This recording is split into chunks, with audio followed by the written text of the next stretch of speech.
Hi, in this video I'm going to show you how you can play the board game Hive on your Windows PC using some software called Mzinga. So to get started, we're going to go to the Mzinga website. So we can go here, I'll have the link in the description. It's here hosted on GitHub. So what exactly is Mzinga? Mzinga is an open source software project to play the board game Hive with the primary goal of building a community of developers who want to create Hive-playing AIs. Just like there is a large community of developers and a large history of people building AIs to play the game chess, the goal of Mzinga is to help bootstrap that kind of community for building AIs that will play the game Hive.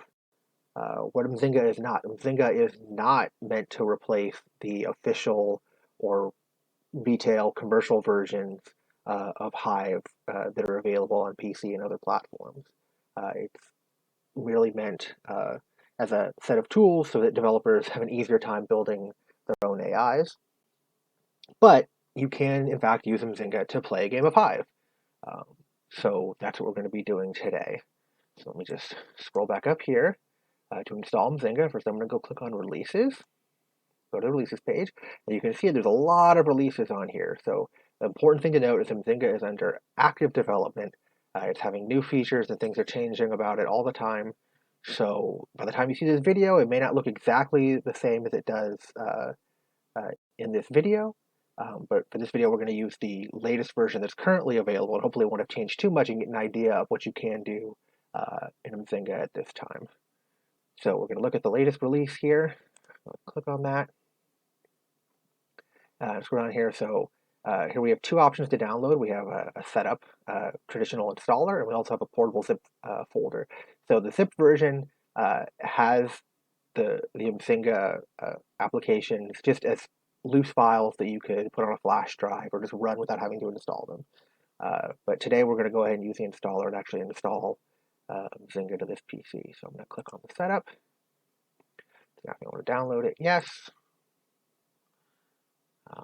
Go up here and like, yes, I do want to run that executable. Yes, I understand that it's an executable.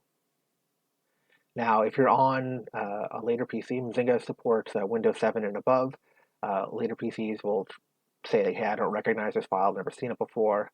But we're going to go ahead and hit more info and then run anyway. The license agreement, I'm going to go ahead and install. Yes.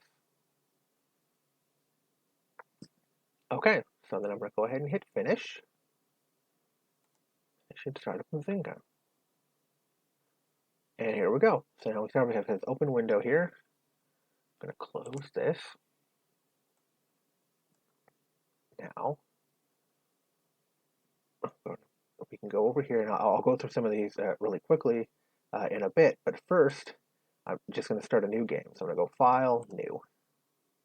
Right, and you're going to open up this new game dialog. In this case, you get to pick for white or black. A human is going to play, or you want the computer AI to play. So I'm going to leave the defaults and go ahead and play. I'm going to play white, and the computer will play black. I'm not going to use any of the expansion pieces. I'll leave those unchecked, but you can check those to add the expansion pieces. And then down here, you kind of have like the default settings for what the AI is going to run. So right now, when it tries to find the best, it's going to take 5 seconds to figure out its move. You can increase that if you want to give the computer more time to figure out its move. That'll make it a little bit harder. Also, you can search by, have the AI go by depth, in which case you're saying how many turns ahead it's going to play out to figure out what the best move is. So for right now, we're just going to leave the default here of 5 seconds for the AI to play. So I'm going to hit OK. And here we go. So now we see we've started a new game. It's White's turn. We've got White's hand on the left, Black hand's on the right. I'm going to go ahead and full screen this so that it's a little bit bigger. And now we can play. So I'm going to go ahead and pick a piece to play, get the grasshopper here, and you'll see Mzinga will let you know where the valid moves are. So I'm going to click there. And now down here we have a little progress bar, the AI is thinking. Okay, and it plays that. All right, so now I'm going to play this. So I'm not a particularly good player myself, but I'll just go ahead and play a quick game.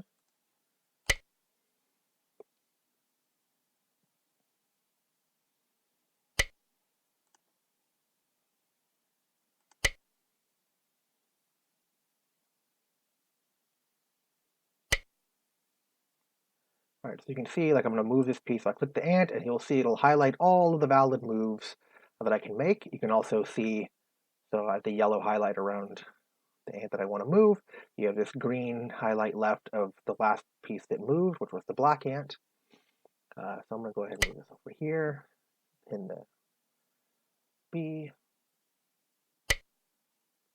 All right, so anyway, so you get the idea. This is how we're playing the game, and every piece will let you know when you click on it what moves are available. If you go up to the top here, we can see some of the settings for the game. So first I'm going to go into some of the engine settings. So this is a little of the more technical side of the game, but basically Mzinga supports any number of engines. The default is the Mzinga engine, but because, like I said, it's built for people to build their own AIs. These options would be different if you're actually using if you load in a different AI than the default. So we have some settings here. The important one to notice here is what I have set up is helper thread. So how many threads on the computer it's using. In this case, it's set to auto. But you can set how many processors it's using basically to do its thinking. Ponder during idle. In this case, I have it set to multi-threaded. You can also have it disabled or single-threaded. So basically, it's using the full processor to ponder during idle. So right now, it's my turn, but while I'm sitting here talking to you, the AI is in the background, trying to figure out the next best moves. So we have some other options in here, but those are the main ones if you want to make the game a little more, the AI a little more powerful. So I'm going to cancel that. Now if I go over here, the other things we have, so we have board history and move commentary. So if I click on board history, it'll bring up this here on the side, and you can see these are the previous moves that were played in board space notation, if you're able to read that. That's optional. But also there's a lot more options here in the viewer options. This is really what I want to show you. So in the viewer options, you have all kinds of ways you can change. So like right now, the default is you can only play valid moves, and it doesn't require move confirmation. So you just click and it plays. But you can change that behavior. For example, if I turn on require move confirmation, now when it's my turn, if I want to move, I can click here and click there, and now it's asking me if I want to play the move or not. So it doesn't play it automatically, so I can decide to confirm that I want to play the move. Also, you'll notice here, as I put the beetle up on top of the hive, if I press this button, we will lift up the pieces so you can look underneath when you have stacks under your beetle. So I'm going to go ahead and put that back. Let's go back to the viewer options. There's all kinds of other options here, a lot of visual options. You can turn off sound effects and so on. I'm going to keep move confirmation on. But for example, you can do things like, if you don't want the pieces to be colored, you can check that, and then everything turns into black and white, kind of like the carbon pieces you may have. Alternatively, you can do other things as well. You can add numbers so that now you can see, like if you're used to seeing the move history and it has like white grasshopper 1, whatever, you can see, oh, here's white grasshopper 1. It has a 1 on it. And then the most in simple case, if you don't even want graphical pieces, you can do text pieces, right? And then you can see Mzinga will show you just letters if that's what you'd rather prefer, if you don't actually want to look at the bug icons.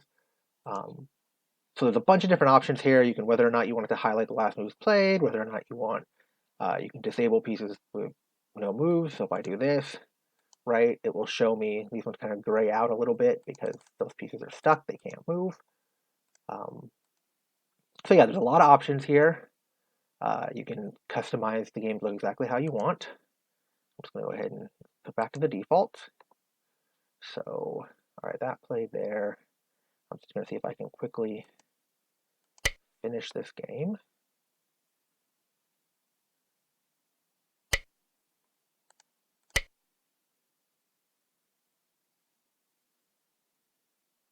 Hopefully I can actually beat this game. Well, it doesn't matter.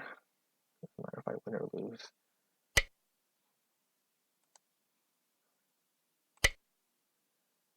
I don't know why it's bunching up over there.